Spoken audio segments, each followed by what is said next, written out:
आज हम बात करेंगे मीडिया का इंडस्ट्री रोल क्या है, इम्पैक्ट क्या है, एथिकल प्रैक्टिसेस क्या है। ठीक है, मैं आपको कम से कम 10, 15, 20 एग्जाम्पल दूंगा। पूरा कंसेप्ट आपको क्लियर हो जाएगा और यही एग्जाम्पल्स आपने एग्जाम में कोट किया तो आपको फुल मार्क्स भी मिल जाएगा।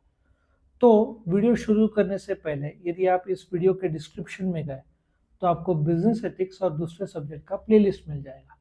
आपने क्लिक किया तो आपको chapter by chapter, question by question सारे वीडियोस मिल जाएंगे। चैनल को सब्सक्राइब किया तो आपको रेगुलर वीडियो अपडेट्स आते रहेंगे। तो शुरू करते हैं मीडिया। अभी अब जब मीडिया की बात करते हैं तो आज के तारीख में सोशल मीडिया जैसे कि टेलीविज़न हो गया, रेडियो हो गया, न्यूज़पेपर हो गया, लेकिन सबसे ज़्यादा जो छाया हुआ है वो सोशल मीडिया है। क्यों? क्योंकि हर एक के पास लगभग मोबाइल रहता है, स्मार्टफोन रहता है। तो सोशल मीडिया और मेजॉरिटी लोग का इंस्टाग्राम में अकाउंट रहता है, फेसबुक में रहता है, व्हाट्सएप में रहता है। सो जो मीडिया है आज के तारीख में ये पूरे वर्ल्ड को कनेक्ट करता है। एक समय इंडिया में सोशल मीडिया का रैंकिंग 5th था इन द एडवर्टाइजिंग। आज वो सेकंड में आ गया आफ्टर द टेलीविजन। सबसे ज़्यादा इम्पैक्टफुल वर्ल्ड कप मैचेस तो आपको यही मिल रहा है, जंगली रम्मी और ड्रीम 11 और रजनीगंधा ऐसे टाइप का मिलना है। सो टेलीविजन सबसे ज़्यादा इफेक्टिव है क्योंकि ऑडियो वीडियो आप उस समय प्ले करते हो। Social media is now number 2 पे आ गया है। ठीक है, जिसमें यूट्यूब, गूगल, कहाँ पे भी आप जाओ एड्स आपको फॉलो करेंगे। So an effective and wide accessible media, ये कैपेसिटी इतना है to engage with you. How they engage with you? आपने सपोजिटली गूगल में आपको घूमने जाना है, आपने ऐसे चेक किया गोवा का, सडनली आप फेसबुक में गए, आपको मेक माई ट्रिप का ऐड आ जाएगा, गो आई बीबो का आ जाएगा, इक्सीगो का आ जाएगा, ठीक है, booking.com का आ जाएगा। बहुत सारे जो वेबसाइट्स है, आप इंस्टा में आए वहाँ पे भी आपको कुछ ऐड दिख जाएगा। सो ये एड्स आपको फॉलो करते हैं। ठीक है आपने जरा सा भी गूगल में सर्च किया, गूगल याद रखता है, यूट्यूब में भी वो ऐड आ जाएगा आपको। सो टेलीविजन से लेकर प्रिंट मीडिया, ये सब प्रकार के अलग अलग मीडियाज हैं।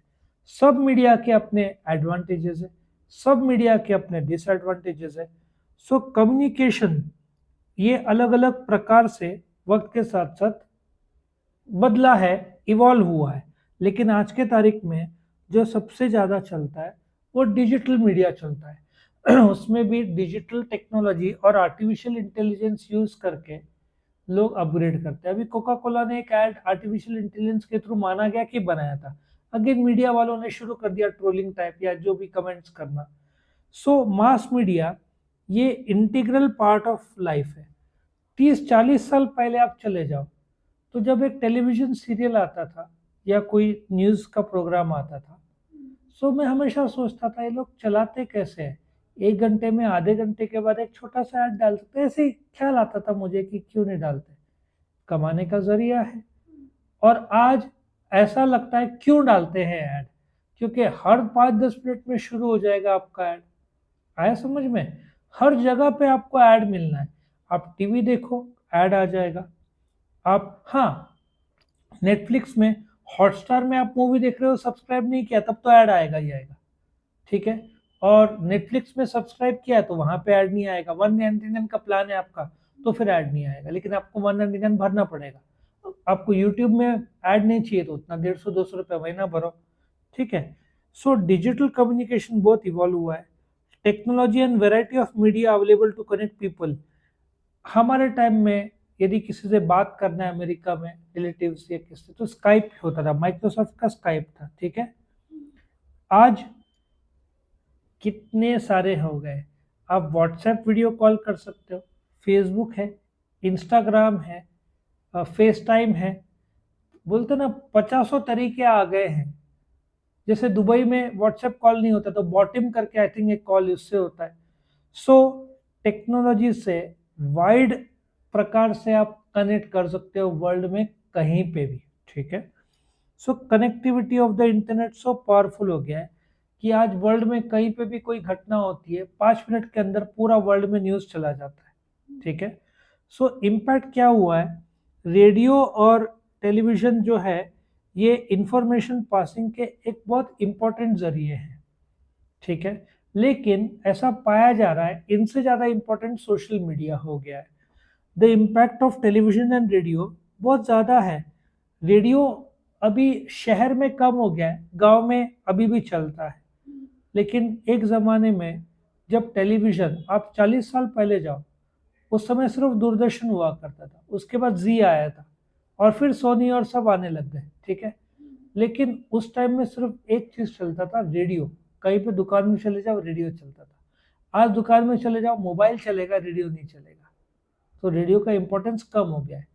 सोशल मीडिया की वजह से टेलीविज़न का इम्पोर्टेंस काफ़ी कम हो चुका है।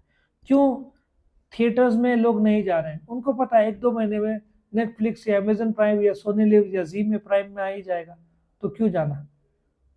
अनलेस अभी जो पिक्चर आई थी ना, कौन सी बहुत अच्छी चली थी, कार्तिक आर्यन की, कौन सी थी, बहुत अच्छी चली थी पिक्चर, आई थिंक भूल भुलैया 3 या जो भी था, it did well.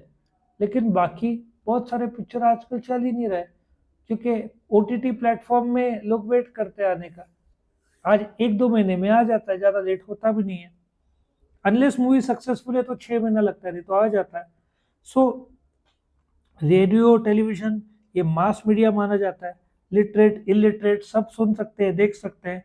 Print media सिर्फ जो पढ़ सकते हैं वही देख सकते हैं, वही रीड कर सकते हैं, इसलिए प्रिंट मीडिया का भी एक लिमिटेशन आ जाता है। लेकिन मीडिया सोसाइटी को काफ़ी नेगेटिवली असर करती है। कैसे, मैं आपको बताता हूँ। आप कोई भी न्यूज़ चैनल लगा लो, ठीक है, उसमें आप जो वाक्य देखेंगे, दिन दहाड़े हत्या, सॉरी मैं शब्द थोड़े स्ट्रॉन्ग यूज कर रहा हूँ, बट ये आपको मीडिया में मिल जाएगा, न्यूज़ में मिल जाएगा। फिर आप सोचते हो ये आपने 15-20 मिनट आधा घंटा देखा, ऐसे देखते रहे, कुछ हुआ नहीं। फिर आप देखते हो शाम का आपका मूड ऑफ है, उसके नेगेटिव एनर्जी ने आपको असर किया है। ये तो इसका आफ्टर इफेक्ट्स लोग समझते नहीं है। और फिर ये लोग म्यूजिक लगाते हैं, टेलीविजन में ऐसा वो म्यूजिक देते हैं, ऑडियो रहता है, प्रिंट रहता है, लोग इतने एडिक्ट हो जाते हैं, दे बिकम वेरी नेगेटिव। आप मुझे मीडिया ऐसा कोई भी हाउस बता दो न्यूज़ वाला जो पॉजिटिव न्यूज़ दिन भर देता है, कोई नहीं। शॉक वैल्यू तो चाहिए ही। सो एंटरटेनमेंट के लिए जो वल्गैरिटी, वायलेंस, एब्यूजेस, आजकल लोग, जैसे ट्रेन में एक्सीडेंट हो गया, शूट कर रहे हैं, कुछ लोग बचा नहीं रहे, वो शूट कर रहे हैं ताकि उनको व्यूज मिल जाए। कितने सारे ट्रेन के वीडियोस है जहाँ पे कोई शूट करते समय मर गया, देखा होगा ना। तो ये सब बैंड नहीं कर सकते आप, लेकिन लोग कर रहे हैं, किसके लिए? सिर्फ एक शब्द है, व्यूज के लिए। क्योंकि लोग रातों रात सक्सेस होना चाहते हैं और रातों रात गायब भी हो जाते हैं। रानू मंडल जो सिंगर थी, आज गायब हो गई ना, एक सॉन्ग चला बाकी पूरा आउट हो गई। So not everybody can be successful, लेकिन लोग ओवरनाइट फेम चाहते हैं। ओवरनाइट फेम के लिए ऐसे काम करते हैं जो रिस्की हो, और मीडिया भी सपोर्ट, और टेलीविजन में भी आ जाता है मीडिया। जैसे ये देखो, सोशल मीडिया के टॉप 10 व्यूड वीडियोस, तो लोगों को उत्सुकता आता है वीडियोस बनाने के लिए। खुद में क्षमता नहीं रहती, तो शूट करते रहते हैं कहीं ना कहीं, कहीं ना कहीं। सो इंफॉर्मेशन अनअवॉइडेबल है, ये बहुत फास्ट पास ऑन होता है। इसमें मीडिया बायस भी रहता है। कुछ media houses can have bias towards particular political parties. ये तो आप न्यूज़ चैनल देख के समझ जाओगे कि ये पर्टिकुलर पॉलिटिकल पार्टी को फेवर करता है, ये पर्टिकुलर पॉलिटिकल पार्टी को फेवर नहीं करता है। हर एक न्यूज़ चैनल में आपको समझ में आ जाएगा। वो क्लेम भी करेगा ना कि हम फेवर नहीं करते, लेकिन आपके न्यूज़ से अंदाजा आ जाता है। मीडिया एथिक्स क्या है? आप एनवायरमेंटल और कंज्यूमर एथिक्स भी तो देखो। आपका कॉर्पोरेट सोशल रिस्पॉन्सिबिलिटी है, तो आप एनवायरमेंटल एथिक्स, लोग, जैसे एक मैंने वीडियो देखा था, एक आदमी बोल रहा था कि दिल्ली में बहुत सारा बारिश है, डूब चुका है।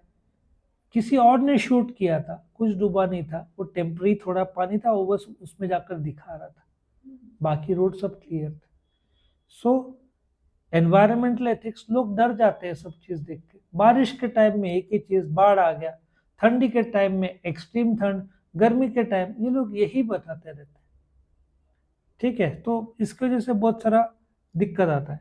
Supply chain efficiency was enhanced.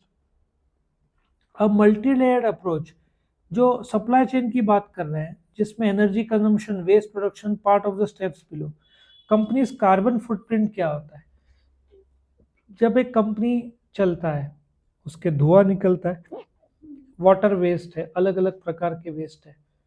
आप सोचो, कार्बन फुटप्रिंट जो ऑटोमोबाइल कंपनीज है, फैक्ट्री से जो एक दिन में धुआं निकलता है, 365 डेज में जो धुआं निकलता है, वो एटमॉस्फेयर को कितना हार्म करता होगा, ये सब तो होना चाहिए। रिन्यूएबल एनर्जी इन्वेस्टमेंट, आजकल ये बोलते हैं ना, नेचुरल रिसोर्स इतना ज़्यादा डिप्लीट हो चुका है। आप कोकन, मालवन, गोवा साइड जाओ, फिशिंग तो फेमस है वहाँ पे, लेकिन छोटे छोटे बोट्स गए, फिश 5-10 किलो निकाला, लेकिन और वो समुद्र जो है किनारा, वहाँ से कुछ ही किलोमीटर आगे जाएंगे, थोड़ा, ज़्यादा नहीं, लेकिन बड़े बड़े ट्रॉलर्स हैं, वो एकदम आगे चले जाएंगे, और इतना बड़ा शिप, ट्रॉलर्स बोलते हैं, इतना बड़ा रहता है और इतने ज़्यादा फिश अटकते हैं कि समुद्र में फिश का जो बैलेंस है वही खो चुका है। कोकन, मालवन, आप कहीं पे भी फिशरमैन से पूछो कि 10 साल पहले कितना होता था, वो बोलता था 20 किलो निकलता था, आज 5 किलो भी नहीं मिलता।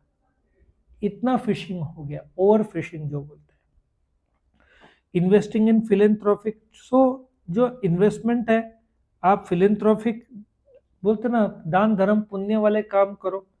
ठीक है, रिसर्च बताता है कि कस्टमर्स ये दान धर्म पुण्य वाले कंपनीज पर काफ़ी ख्याल रखते हैं। Packaging waste can be reduce, मानते हैं इसमें मैकडोनल्ड का एक अच्छा वो लोग काम है।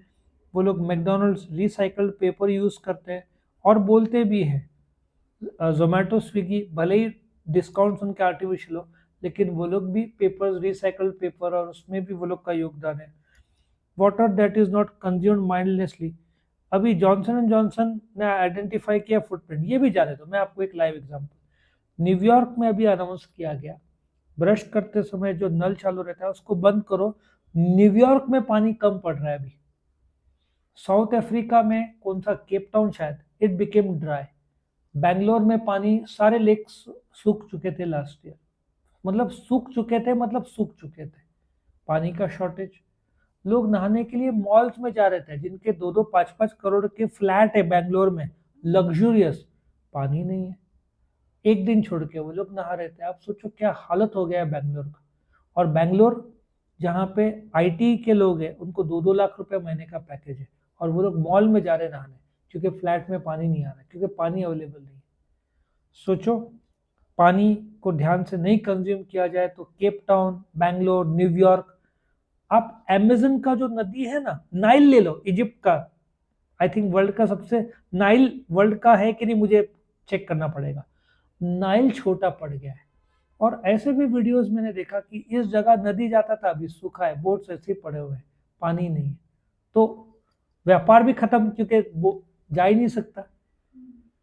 कितना नुकसान हो रहा है, पानी का क्वालिटी कम हो रहा है, सूख रहा है, कम हो रहा है। ठीक है, लाइटिंग की बात किया जाए, सो बिल्डिंग में लाइटिंग अभी एलईडीज यूज होते हैं। ठीक है, कंस्ट्रक्शन, तो अगेन ये सब एनर्जी ज़्यादा कंज्यूम करते हैं, लेकिन एलसीडी से कम एलईडी करते हैं। बट इतना ज़्यादा लाइटिंग का यूज़ हो रहा है, अपने देश में भी लगातार बढ़ रहा है। तो सिंपल सी बात है, सस्टेनेबल बिल्डिंग क्या है, जो सोलार लगाता है। ठीक है, हमारे बिल्डिंग में ऊपर एक सोलर 35-40 लाख खर्च करके सोलर के पैनल्स लगाए गए। अभी ये कैसे वर्क करता है, हमारा बिल्डिंग का बिल आता था इलेक्ट्रिसिटी का 1.5-2 लाख, अभी सोलर से जितना इलेक्ट्रिसिटी जनरेट होता है वो एमएससीबी को बेचा जाता है। एमएससीबी क्रेडिट देता है कि चलो आपने 1.5 लाख रुपया का आपने इलेक्ट्रिसिटी सोलर में जनरेट किया, आपका बिल आया 1,40,000, आप सिर्फ ऊपर का 10,000 दो। हिसाब समझ में आया? सो जो आपका सोलर जनरेट करता है वही आप एमएससीबी जो इलेक्ट्रिसिटी कंपनी को बेचते हो। लेकिन फायदा क्या होता है, वो जो इलेक्ट्रिसिटी बिल्डिंग ने कंज्यूम किया था वो दूसरी जगह यूज होता है, क्योंकि हमारे बिल्डिंग में, अच्छा बंगले में भी सोलर पैनल लगे हुए हैं आजकल। पहले सोलर सिर्फ डार्क ब्लैक कलर के आते थे, आज खिड़की के रंग के आ रहे हैं। एक ऐसा जमाना आएगा बिल्डिंग के कांच सोलर के होंगे, सेल्फ जनरेटिंग होगा बिल्डिंग के लाइटिंग सब, क्योंकि इलेक्ट्रिसिटी कम ही पड़ना है और जबरदस्त कम पड़ना है। क्यों? टू व्हीलर चार्जिंग, जो इलेक्ट्रिक गाड़ी आ गई उसके चार्जिंग को क्या लगता है, इलेक्ट्रिसिटी। तो जितना जनरेट हो रहा है उससे ज्यादा तो लोग चार्जिंग में लगा रहे हैं। पेट्रोल डीजल मानते हैं कम हो रहा है, लेकिन इलेक्ट्रिक व्हीकल को चार्जिंग को क्या लगता है, इलेक्ट्रिसिटी लगता है। Removal of waste, so company को मेहनत करना चाहिए। जो कार्बन से सिंपल सा है, रिलायंस का एग्जांपल ले लो, जामनगर का वर्ल्ड का सबसे बड़ा पेट्रोकेमिकल प्लांट, समुद्र से पानी लाते हैं, डिसलाइनेट करते हैं, नमक हटाते हैं, बेसिन में यूज होगा, वापस से उसको सेकेंड टाइम उस पर वर्क किया जाता है पानी पे, और फिर वो पौधों पे डाला जाता है।